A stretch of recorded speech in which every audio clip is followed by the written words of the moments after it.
कि पनवा से पापरी फूलवा से नाच हई मोर माई महाजनिया रे। लेकिन एकरा पहले सबसे विशेष बात बता देना चाहते हैं कि आज कई दिन जोन हमने खाती बा बहुत दिन बाद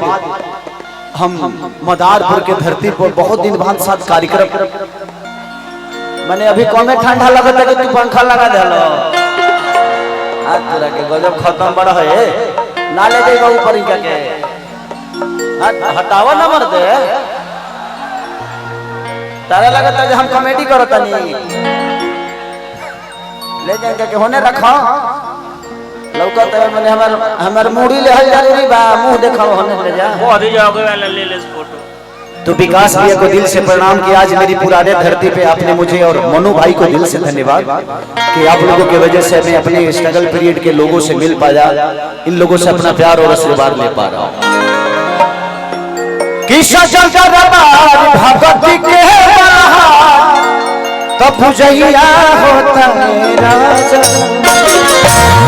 थोड़ा सा पीछे हो जाइए आप लोग, सब लोग एंजॉय करें, बस मजा लें। 1 2 3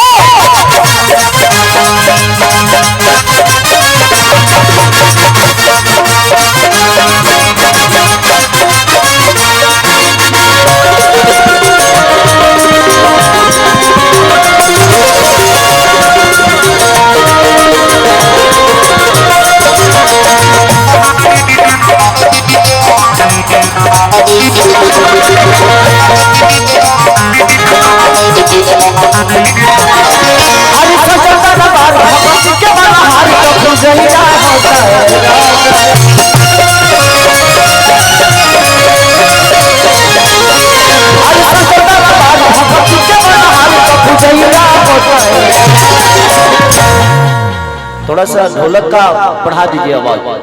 मॉनिटर में ढोलक की आवाज नहीं आ रही है, थोड़ा सा देखिए ना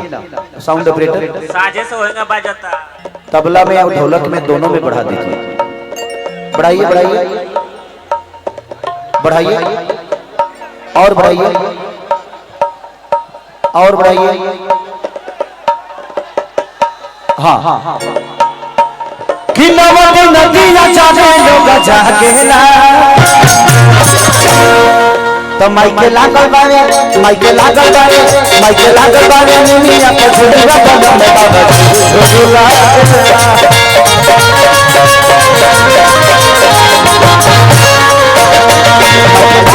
निमिया के झुलुआ बनले बाबा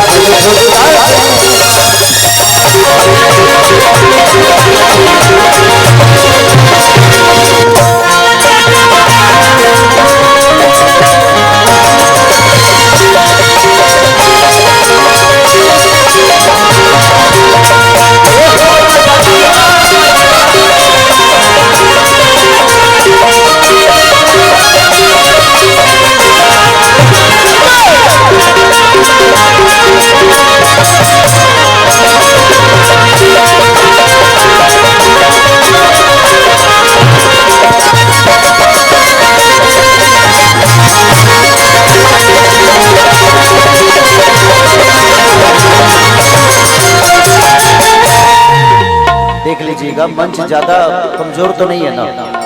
ओके ना? काहे तबाल होएगा बना दे लो। आज डिंपल तो उदास कहे बड़ी भाई,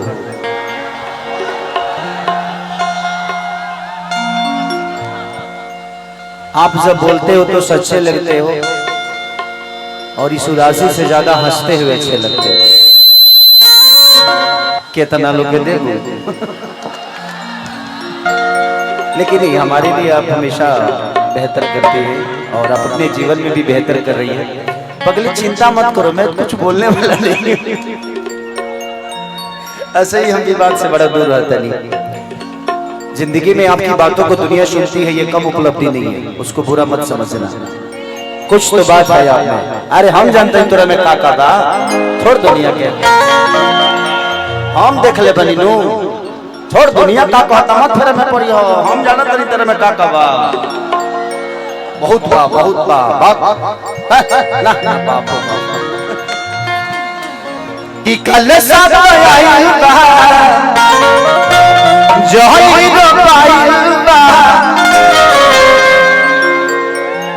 झूला झूले खातिर पर रेशम डोरी बनाई कि कल साथ भाई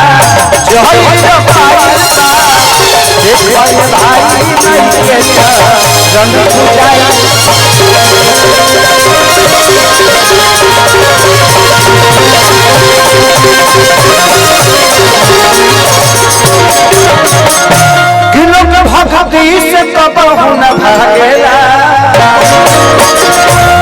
माइके लागल बारे माइके लागल बारे माइके लागल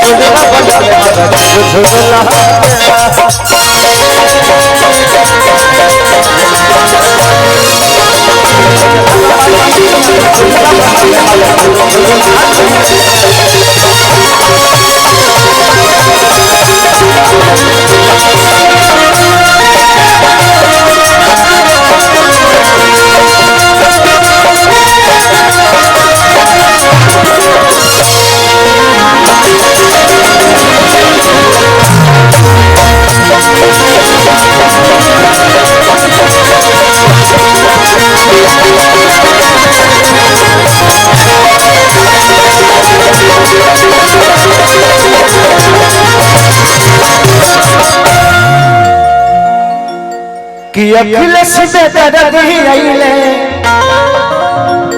पवन पुजारी आ देख खेसारी संग डिंपल पूजता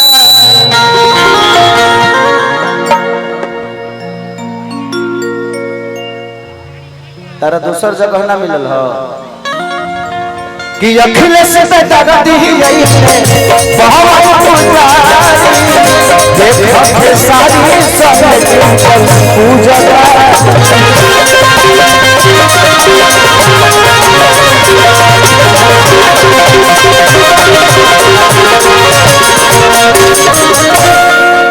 तो खुशी का मारे बोलू बैरा गेला